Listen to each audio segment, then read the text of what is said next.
All right, and I guess we're live. Hi, Connie. Hi, how you doing? So you said you wanted to see how I made this right here. Well, it's actually not that hard. The only thing you're going to need, other than your foam you want to work with, is blades of varying size, shape, and thickness. And once you have that, you also want your handy dandy heat gun. This guy right here. You might have one, you might have a hair dryer. You can use the hair dryer, but you have to use the hair dryer on the highest setting, and it take a hot minute. No pun intended. Um, but $20 at Harbor Freight, sometimes cheaper if they have a coupon. I got mine for $7.98 one time, so it's worth the investment. But anyway, all right, moving on. And to show you that pattern that I made last night for that, it's actually this guy right here. Was actually supposed to be a shoulder pattern. And it still technically can be a shoulder pattern. But my big Viking fuck buddy Carrie, the one you saw in the video that was making the duct tape torso with, we're working on something for him, and he wanted a big overhanging shoulder with a very big peak on it, and I have to like basically double the size of this for what he can need because apparently he's broader than even I thought. So, but simple pattern, not that hard to make. Anyway, moving on. So, we just want to take the foam that we have and begin cutting on it. So, you're going to have to stop looking at my pretty face for a second. I'm going to move the camera down so you can see all this while it's going on. Yay! Cutting area! So, we are going to take our cutting material and whatnot, and just like we did with this guy right here, it's literally just random in how you do the cuts. Now, you can see on this one like how deep some of the cuts might seem like they are or how wide they are. The heat gun actually takes care of that. So don't worry about getting like big gouges in or anything like that. Just kind of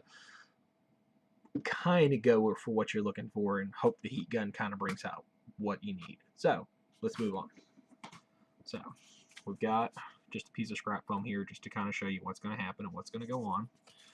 So I always start first with shallower cuts just to kind of, you know, see what I'm doing with. And since this is a scrap piece, I'm just going to do some stuff in random areas. You can see just kind of scoring it. Nothing big, nothing fancy, nothing that special. And see, that's just a standard sharp point number 1 X-Acto blade. Hold on a second. Let me see if I can turn some of these lights off real quick. There we go. That's better. I set up some LED lights around my desk and whatnot for video presentation just to kind of help out, and apparently I put too many up. Oh well.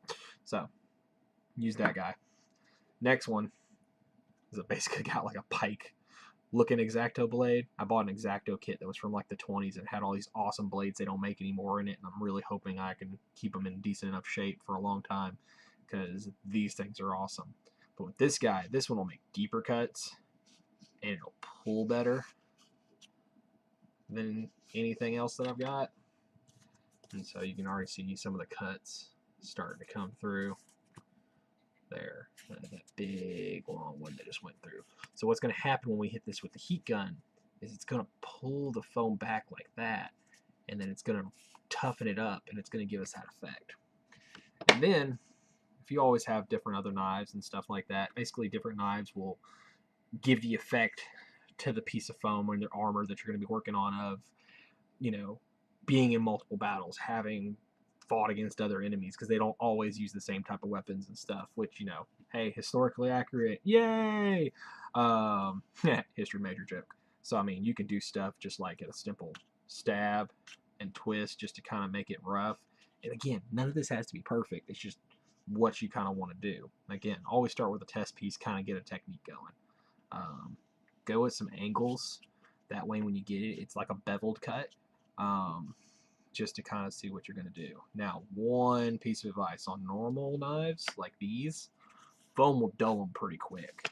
So always have a knife sharpener if you can get one for like $7 or $8. So that's all we're going to do on that.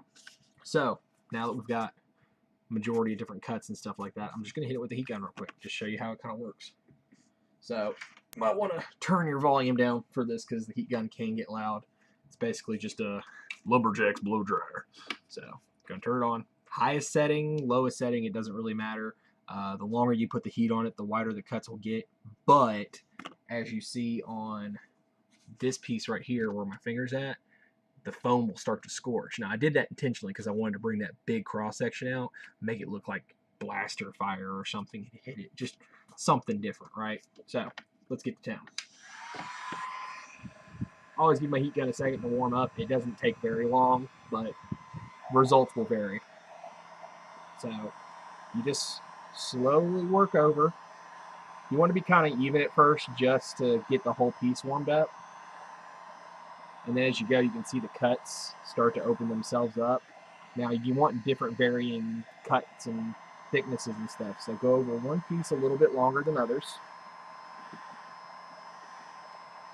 And you see it start to open up right there and give that really nice deep texture. And go over here and hit these guys a little bit.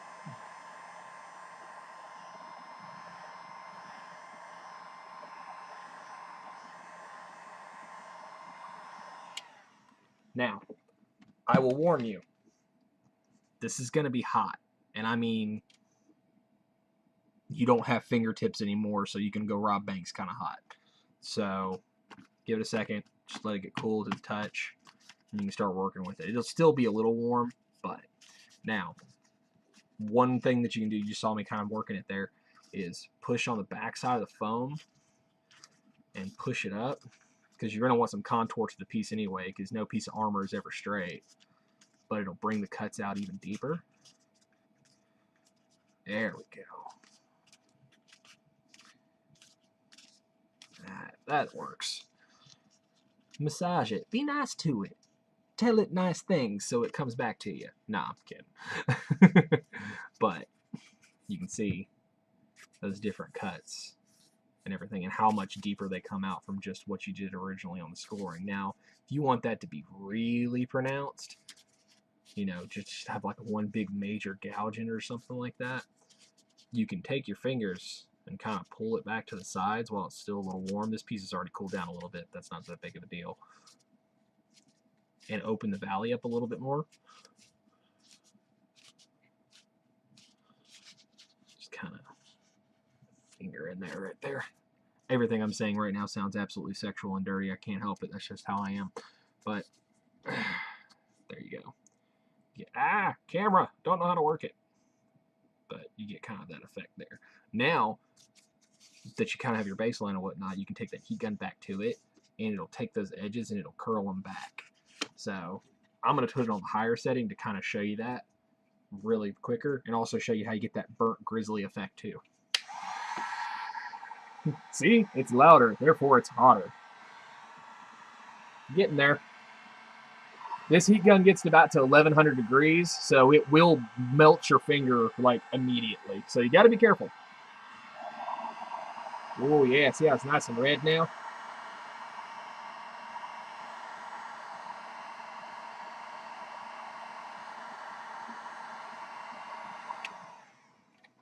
There we go. Now, you thought it was hot before, it's really hot now. Yeah, super hot. And I'm still touching it because I'm dumb. But, work it out a little bit more. Cool it down. There you go. You can see it's got that scorched ribbing effect through there. And when you first take the heat gun off, the foam will actually be almost liquefied to a certain degree. So if you want to, say for instance, like take a tool to it real quick and try to curl it or do something with it, that's something that you can do. But you can see that it gives that nice hard edge effect. Like, say for instance, a flaming sword hit this piece of armor. That will give you, you know, what this is going for. You'll see a lot of times people use those same effects for, you know, blaster fire using like something round. Actually, let me show you. pull you back up here so you can see my fat fatty face. What the fuck is that on the camera? Holy shit, apparently my effects decided to do something weird. No, turn off. No effects. Stop. Stop the effects. Okay. Apparently I was the T-1000 for a second. The Gravinator is come to gear my videos. I apologize. Not really. But anyway. That's this cool ass X-Acto kit that I got. It has all kinds of goodies in it that I got. But what we're looking for, if you want like blast or fire damage or something, right? Is where to go. There's this guy. So this guy right here, just a little round punch. Just a little round punch. What it'll do is when you put in the foam and turn a little bit, it'll basically make like a round cut is what we're looking for. And then once you have like that base area, you can pull the knife back from it and it'll give you like a splatter effect, and you can push that foam in when it's hot and it'll be like a blaster bolt hit it. I'm gonna go ahead and show you that. On another piece of scrap. I'm still extremely jealous of how cheap you get foam, by the way, and everything else. So, but anyway, so we're gonna move the camera back down by pretty face. Come on, there we go. So, just take this little guy right here, and you can find stuff like this at hobby shops. You can get lucky and buy them in kits like what I got, or just random stuff around the house. Like technically, you could use a pin. Pop the top off the back of a pin and just use it to do what you needed to do. Like that's the fun thing about making armor and shit like that in the cosplay community. Literally everything can be used. We're poor most of the time. So let's do what we're going to show you. So I'm going to take it and kind of work it in a little bit of a circle. There you go. Now you don't want to go all the way through, because you go all the way through, now you have a hole in the armor. So you can see it gets that nice round hole right there. So we're going to take a thinner blade, our X-Acto number 1 here, and I'm going to pull. Now you want these to be fairly light, and you don't want them all on top of each other. And you don't want them all come out at the same pitch either. You want it to look as random as possible.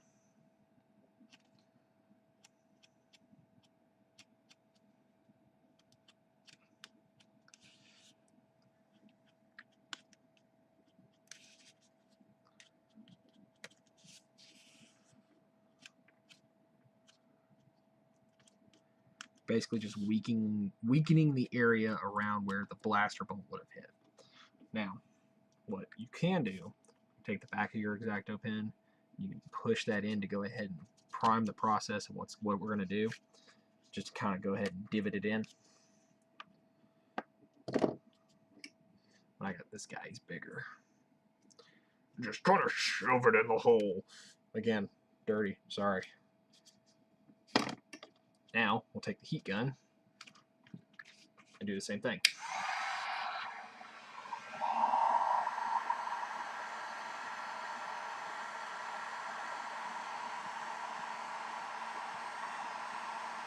That cherry red. Now it's really hot. Take that guy, push that in, and hold it till it gets a little cooler.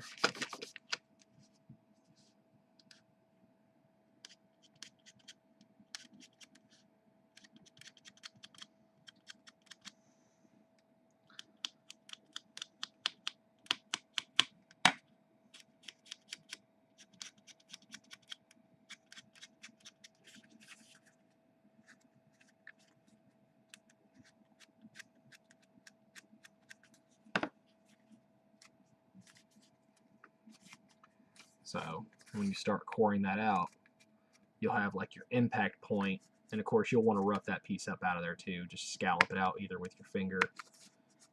You see it starts tearing out because you don't want it to look uniform. There we go.